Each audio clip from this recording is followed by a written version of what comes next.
Olá! O Estatuto da Criança e do Adolescente completa 30 anos com muitos avanços e enormes desafios.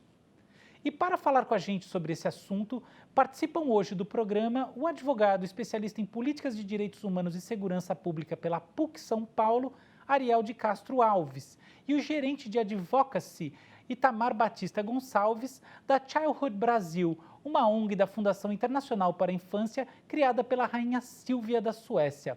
Muito obrigado pela participação dos senhores. Olá, Álvaro. Cumprimento também o meu amigo Itamar, que atuamos há muitos anos juntos na causa da infância e da juventude, inclusive no Conselho Nacional dos Direitos da Criança e do Adolescente. Sim, nós temos ainda uma grande desigualdade no nosso país e a violência contra crianças e adolescentes. Certamente o Itamar vai falar da questão dos abusos, da violência sexual contra a infância e juventude no país, mas todos os dias no Brasil, 32 crianças e adolescentes são assassinadas. Por mais que o Estatuto da Criança e do Adolescente tenha gerado vários avanços, como a diminuição da mortalidade infantil, quando o ECA foi criado lá em 90, nós tínhamos em média 60 mortes para cada 1.000 crianças que nasciam. Hoje nós temos, em média, 13 mortes para cada 1.000 crianças que nascem. Então, a mortalidade infantil diminuiu bastante, a criança não morre logo ao nascer, mas muitas vezes está morrendo quando chega na adolescência. Então, esse é um dos grandes desafios que nós temos atualmente no país. E a questão também da escola, do acesso ao ensino.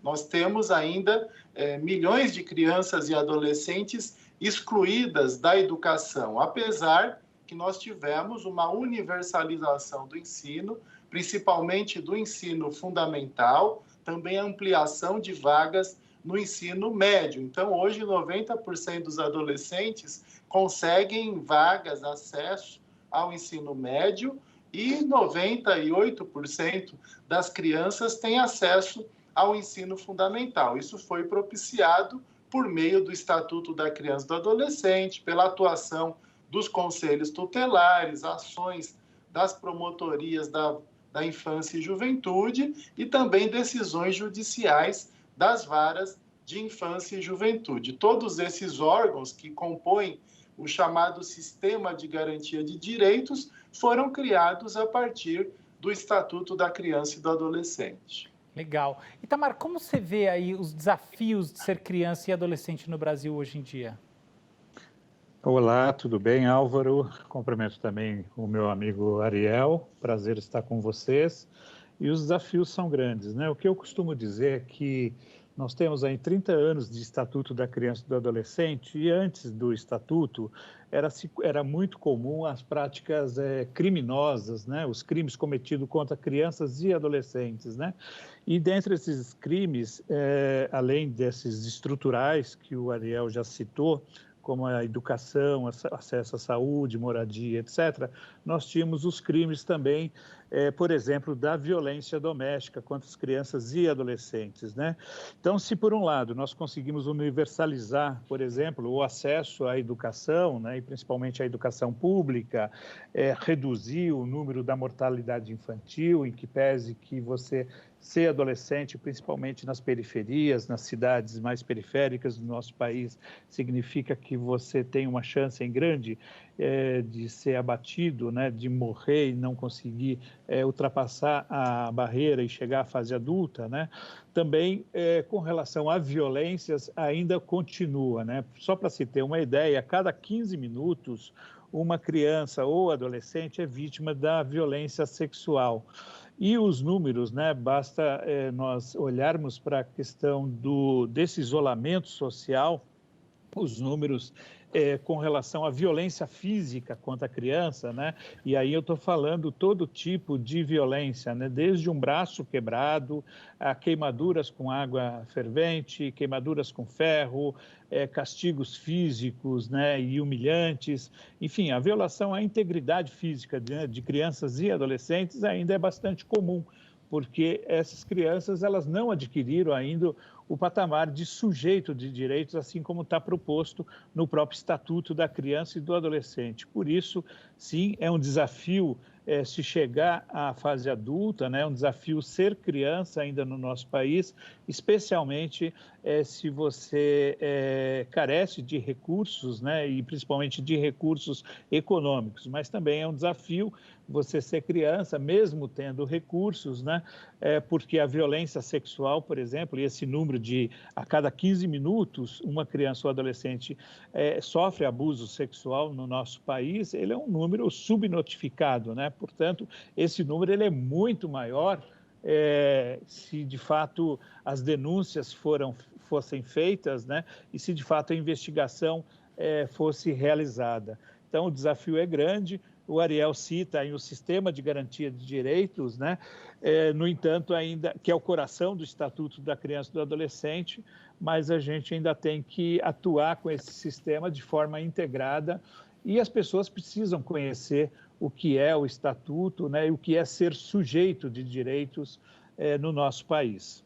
Perfeito. Sabe que você trouxe um ponto que eu acho muito legal para a gente discutir aqui, que é o que é o significado do ECA. Será que você pode explicar para o pessoal em casa que não conhece exatamente o que é isso, afinal?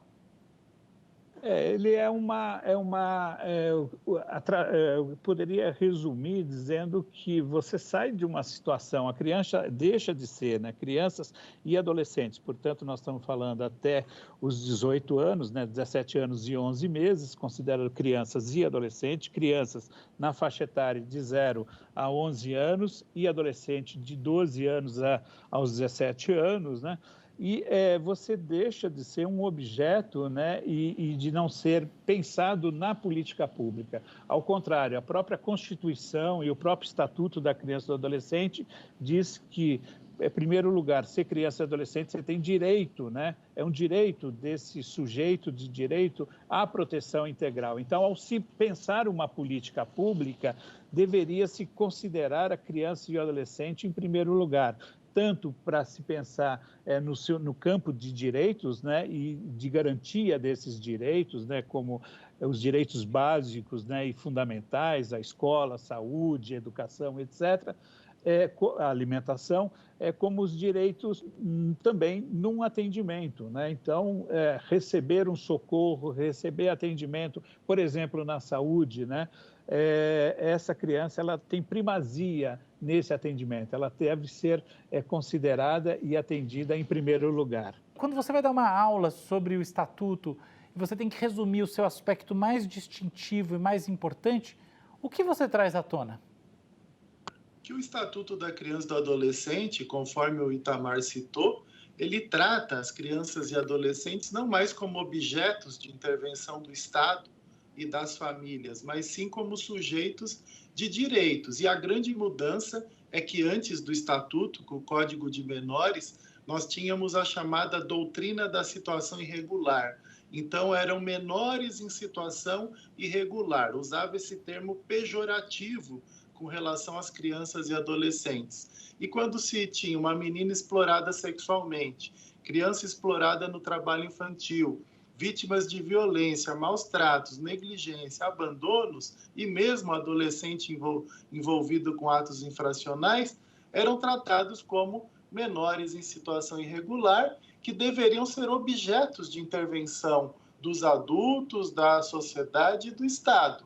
Hoje não, com a doutrina da proteção integral, que o Estatuto da Criança e do Adolescente implantou, quando nós temos crianças exploradas, vítimas de violência, mesmo adolescente envolvido com atos infracionais, quem está em situação irregular somos todos nós, como Estado, como sociedade, como família, porque nós não protegemos integralmente essas crianças e adolescentes, que devem ser tratados como sujeitos de direitos. E o principal no Estatuto, então, é a prioridade absoluta, é a proteção integral e especial. E o Estatuto inaugura um novo modelo de sociedade, voltado ao bem-estar de todas as crianças e adolescentes. Diferente do Código de Menores, que tinha o aspecto de limpeza social, quer dizer, só tinham preocupação do Estado quando os meninos estavam nas ruas ou quando cometiam atos infracionais, que eram chamados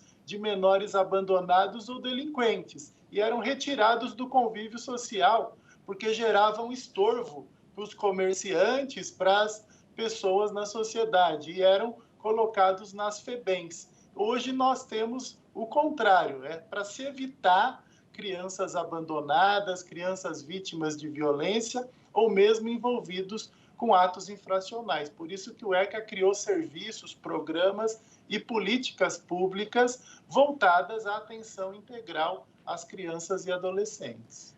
Muito legal. Eu entendo assim o que você está dizendo, no sentido da gente ter mudado a prioridade. A prioridade é o melhor interesse desse jovem, dessa jovem.